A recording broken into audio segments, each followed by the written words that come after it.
గంగా ఏమీ చేయలేక తను కూడా వైశ్య వ్యాపారంలో ఇన్వాల్వ్ అయిపోతుంది. అప్పుడే ఒక అమ్మాయి గంగాని ఒక ఫోజులో నిలబెట్టి కస్టమర్స్‌ని ఎలా పిలవాలో నేర్పిస్తుంది.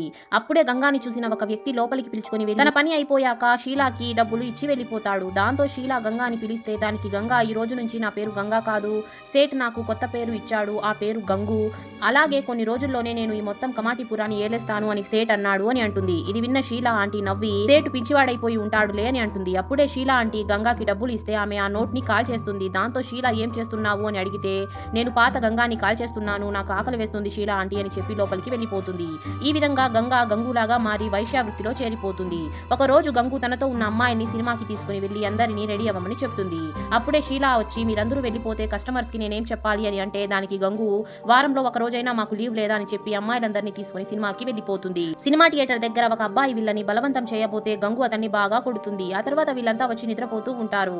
అప్పుడే రాత్రి షీలా తన స్కిన్ కేర్ చేసుకుంటూ ఉంటే అక్కడికి ఒక వ్యక్తి వచ్చి బయట ఒకతను గంగు కోసం వచ్చాడు అని అంటాడు. దానికి షీలా ఇంత రాత్రి పూట కుదరదు అని చెప్పేయి అని అంటే అతను కేవలం గంగు కోసమే చాలా దూరం నుంచి వచ్చాడు అని చెప్తాడు. దాంతో షీలా ఆంటీ అయితే డబ్బులు ఇవ్వమని అడుగు అని అంటే దానికి ఈ వ్యక్తి డబ్బుల గురించి వదిలేయి, ఈ వ్యక్తి నాకు చాలా డేంజరస్ గా అనిపిస్తున్నాడు, అతన్ని బయట నుంచే పంపించేస్తాను అని అంటాడు. కానీ షీలా ఆ వ్యక్తిని లోపలికి తీసుకురమ్మని చెప్తుంది.